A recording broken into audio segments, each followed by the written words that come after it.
As Aventuras de Sherlock Holmes, obra de Arthur Conan Doyle, parte 52.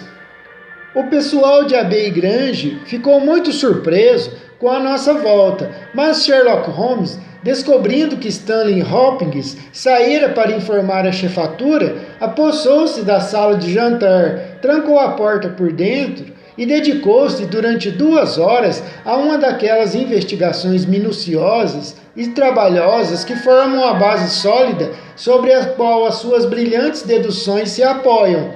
Sentado num canto como um estudante interessado que observa a demonstração do professor, acompanhei cada passo daquela memorável pesquisa. A porta-janela, o tapete, a cadeira, cada objeto foi examinado com extremo cuidado por Holmes. O corpo do infeliz baronete havia sido removido, e tudo mais permanecia como víramos pela manhã. Finalmente, para meu assombro, Holmes subiu no maciço consolo da lareira. Muito acima de sua cabeça, examinou tudo que viu. E em seguida me disse: Watson, está tudo bem. Temos nosso caso. E veja, é um dos mais memoráveis da nossa coleção. Mas, meu Deus, Watson, como fui estúpido e quase cometi o grande erro da minha vida. Agora acho que, com alguns elos que faltam, minha cadeia está quase completa. Portanto, você descobriu os homens. Holmes, descobriu? Quem são eles? Homem, Watson. Descobriu o homem, apenas um, mas uma pessoa terrível, forte como um leão. Veja pelo golpe que amassou aquele tiçador, quase 1,90 de altura, porém ágil como um esquilo, hábil com os dedos e, finalmente, com uma incrível presença de espírito, pois toda essa história engenhosa é um plano vil seu. Sim, Watson, deparamos-nos com um trabalho de um indivíduo cruel e perverso. E mesmo assim, com aquela corda da campainha, ele nos forneceu uma pista que não nos deixa dúvida alguma. Onde estava a pista? Perguntei. Bem, se puxasse uma corda de campainha, Watson, onde esperaria que ela se rompesse? Com certeza no ponto em que está atada ao fio, porque ela arrebentaria 8 centímetros antes do lugar, como aconteceu. Entende? Holmes, porque está puída ali. Exatamente, Watson. Esta ponta que podemos examinar está puída. Ele foi suficientemente esperto para fazer isso com seu canivete, mas a outra ponta não está, veja. Não poderia observar aqui, mas se estivesse sobre o consolo da lareira, veria que está cortada sem qualquer marca de desgaste. Pode-se reconstituir o que aconteceu. O homem precisava da corda, não a puxaria por temer dar o alarme tocando a campainha. O que ele fez? Ele pula para o consolo da lareira, não a alcança, põe o joelho na prateleira, verá a marca na poeira, e então pega o canivete para lançar-se sobre a corda. Não conseguia alcançar o lugar, Watson, por uma diferença de pelo menos 7 centímetros. E daí eu deduzo que este cruel assassino é pelo menos 7 centímetros mais alto do que eu. Olhe para aquela marca no assento da cadeira de carvalho. O que é isso? Sangue. Sem dúvida é sangue. Só isto põe a história da dama fora de cogitação. Ela mentiu para nós, como eu já lhe disse. Se ela estava sentada na cadeira, como disse, quando o crime foi cometido, como apareceu esta marca? Não. Ela foi colocada na cadeira depois da morte do marido. Tudo arquitetado, um plano arquitetado, certamente, juntamente com o criminoso. Aposto como o vestido negro dela mostra uma marca semelhante a esta. Ainda não encontramos nosso Waterloo, Watson, mas esta é nossa Marengo, porque começa em derrota e acaba em uma grande vitória. Meu caro Watson, agora gostaria de trocar algumas palavras com a enfermeira Teresa. Devemos ser cautelosos por enquanto, se quisermos obter a informação de que precisamos. Era uma pessoa interessante, esta austera enfermeira australiana. taciturna, desconfiada, indelicada. Demorou algum tempo para que as maneiras agradáveis de Holmes e a franca aceitação de tudo o que ele dizia a abrandassem, fazendo-a exibir uma amabilidade correspondente. Não tentou esconder seu ódio pelo patrão falecido.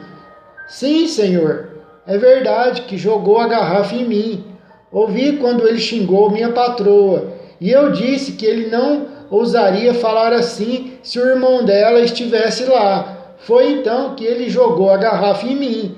Teria atirado uma dúzia delas se tivesse em mãos, mas deixou minha moça bonita em paz. Sempre a tratou mal, sempre tratou a esposa com desdém e com muita raiva, e ela era orgulhosa demais para reclamar.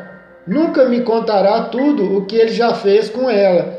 Nunca me falou daquelas marcas no braço que o senhor viu esta manhã, se lembra? Mas sei muito bem que resultaram de um golpe com um alfinete de chapéu, o demônio fingindo.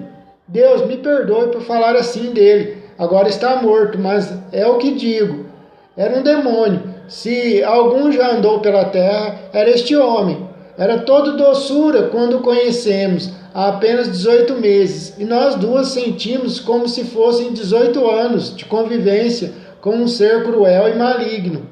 Ela acabara de chegar a Londres. Sim, era sua primeira viagem. Nunca tinha se afastado de casa antes. Conquistou-a com seu título, seu dinheiro e suas falsas maneiras de Londres. Se ela cometeu um erro, já pagou por ele, se alguma mulher o fez. Em que mês nós o conhecemos? Bem, digo-lhe que foi logo depois que chegamos. Desembarcamos em junho. Foi em junho. Casaram-se em janeiro do ano passado. Sim, ela está na sala de estar novamente. E não tenho dúvida de que o atenderá, mas o senhor não deve exigir muito dela, Sr. Holmes, porque já aguentou mais do que podia. Lady Blackstall estava recostada no mesmo sofá, mas parecia mais animada do que antes. A criada entrou conosco e começou novamente a tratar do ferimento na sobrancelha de sua patroa. Espero, disse a dama, que não tenha vindo para me interrogar de novo. Não, respondeu Holmes na sua voz mais suave. Não vou perturbá-la desnecessariamente, Lady Blackstall. E tudo o que quero é tornar as coisas mais fáceis para a senhora, pois estou convencido de que é uma mulher que já passou por muitas provações. Se me tratar como um amigo e confiar em mim, verá que corresponderei à sua confiança. O que quer que eu faça? Ela perguntou. Que me conte toda a verdade. Sr. Holmes. Não, Lady Blackstall, é inútil. Deve ter ouvido falar da minha modesta reputação. Aposto tudo no fato de que sua história é por invenção. Aqui nos contou antes.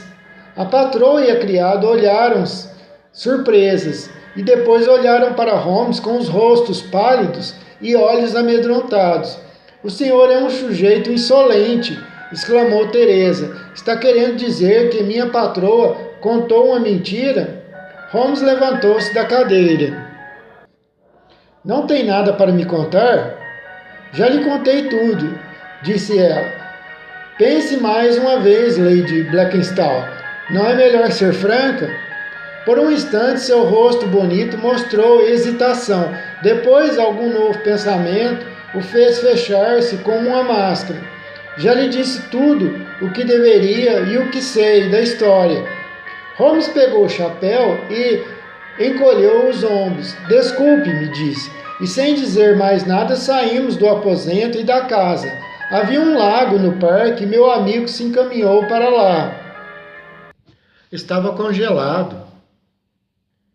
Mas um único buraco foi deixado para a cordialidade de um cisne solitário.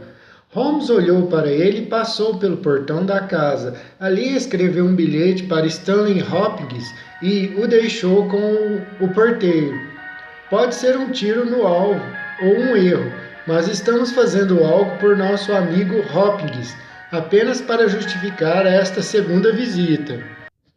Disse Holmes Ainda não lhe confiarei tudo.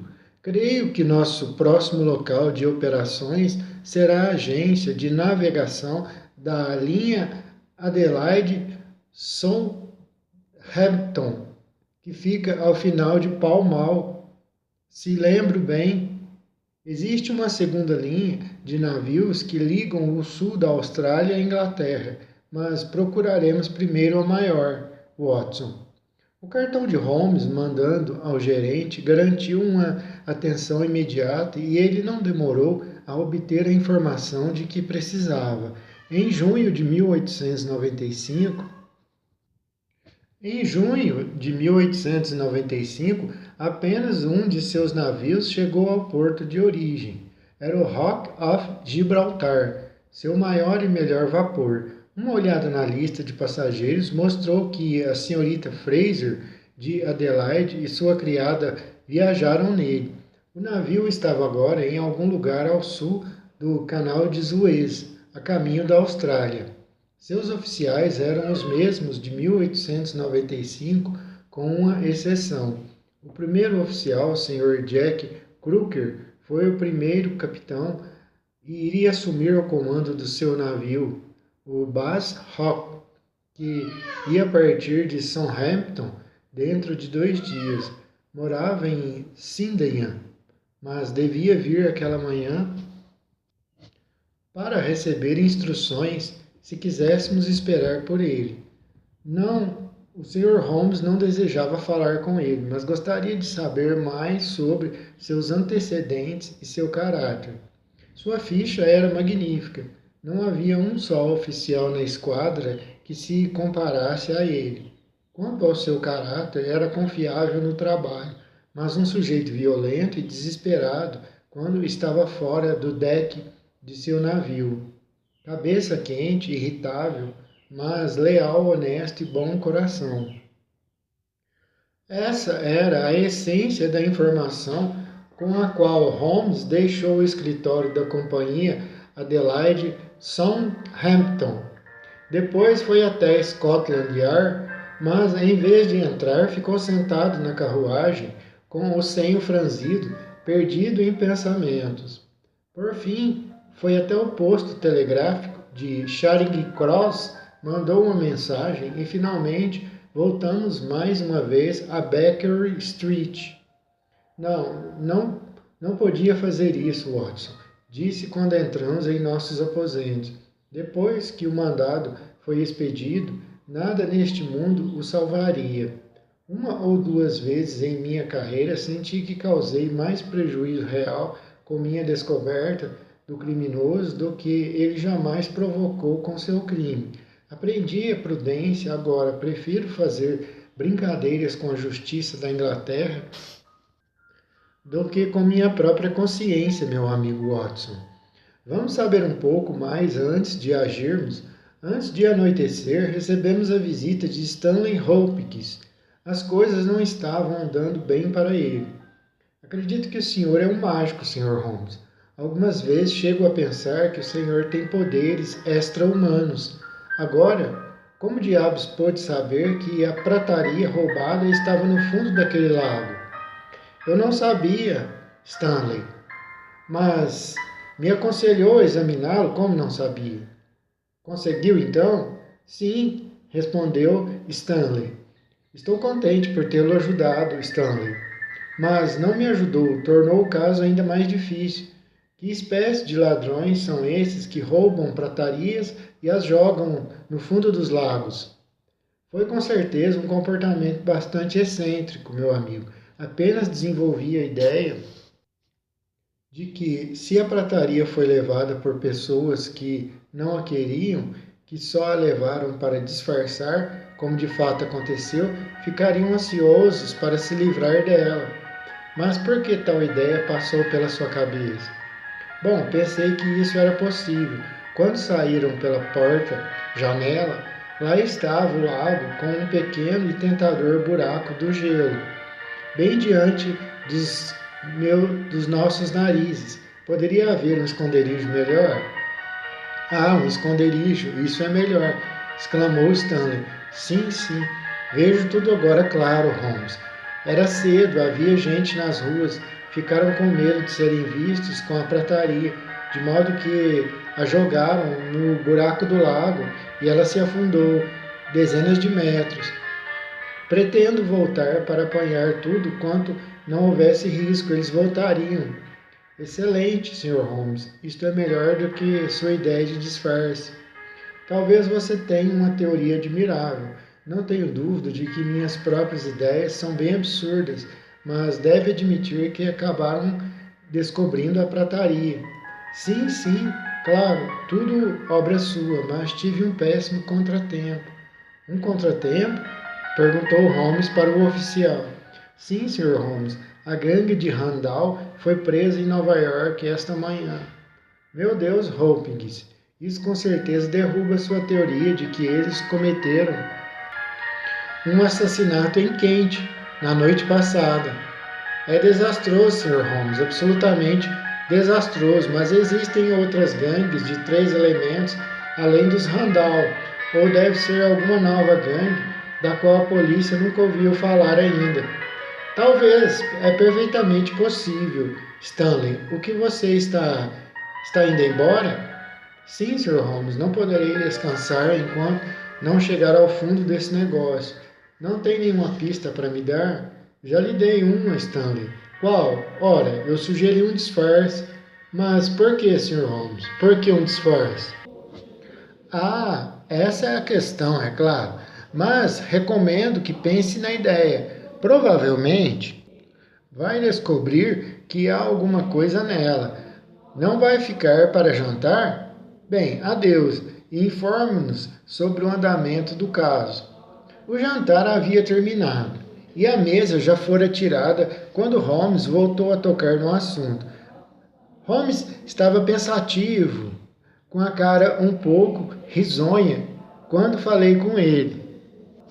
Estava com os pés metidos em chinelos, o agradável calor recapitulando. O jantar havia terminado e a mesa já fora tirada quando Holmes voltou a tocar no assunto. Os pés metidos em chinelos, estava com a cara um tanto engraçada quando falei com ele. De repente, Holmes olhou para o seu relógio. Espero novidades, Watson. Quando, Holmes? Agora, dentro de poucos minutos. Aposto, como pensou que ágil, Malcolm Stanley Hopkins agora há pouco. Agora, Watson, dentro de poucos minutos. Aposto como pensou que agir Malcolm Stanley Hopkins agora há pouco. Confio em seu julgamento, Holmes. Uma resposta muito sensata, Watson. Deve encarar isto deste modo. O que eu sei não é oficial. O que ele sabe é oficial. Tenho direito a um julgamento pessoal, mas ele não. Ele deve revelar tudo ou será um traidor do seu trabalho. Num caso duvidoso, eu não o deixaria em situação constrangedora, de modo que guardo minhas informações até que eu tenha uma ideia mais clara do assunto. Mas quando será isso, Holmes? Watson, já está na hora. Você agora vai presenciar a última cena de um drama pequeno e notável. Houve um ruído na escada e nossa porta foi aberta para deixar entrar o exemplar masculino mais bonito que já passara por ela. Era um jovem muito alto, bigode dourado, olhos azuis, com uma pele que deve ter sido bronzeada pelo sol tropical e um passo elástico que demonstrava ser o corpo enorme tão ágil quanto forte. Fechou a porta e ficou parado com as mãos fechadas e a respiração ofegante, mostrando uma certa emoção contida. Sente-se, Capitão Crooker. Recebeu meu telegrama? Nosso visitante afundou-se numa poltrona, mirando-nos com um olhar de curiosidade. Recebi, sim, meu caro Holmes. Recebi seu telegrama e vim no horário que me pediu. Ouvi dizer que foi até o escritório. Não havia jeito de evitá-lo. Vou ouvir o pior. O que vai fazer comigo? Prender-me? Fale, homem. Não pode ficar sentado aí e brincar comigo como um gato com um rato. Ora, eu não estaria aqui sentado falando com o senhor se eu achasse que era um criminoso comum. Pode estar certo disso. Seja franco comigo e podemos fazer algo de bom. Mas se brincar comigo, você estará enrascado. O que quer que eu faça? Que me faça um relato verdadeiro de tudo que aconteceu em Abbey Grange na noite passada. Um relato verdadeiro. Lembre-se, sem acrescentar, porém sem omitir absolutamente nada. Já sei tanta coisa que se você se afastar 1 centímetro que seja da verdade, soprarei este apito de polícia da minha janela e o caso escapará de minhas mãos para sempre. Então pense bem. O marinheiro pensou um pouco, depois bateu na perna com sua grande mão bronzeada. Vou arriscar, exclamou. Acredito que o senhor seja um homem leal e de palavra, e vou contar-lhe a história toda, verdadeira. Mas antes vou dizer uma coisa. No que me toca, não me arrependo de nada e não tenho medo de nada. Faria tudo de novo e ficaria orgulhoso. Mas é a dama, Mary Fraser, porque eu jamais a chamarei por nome maldito.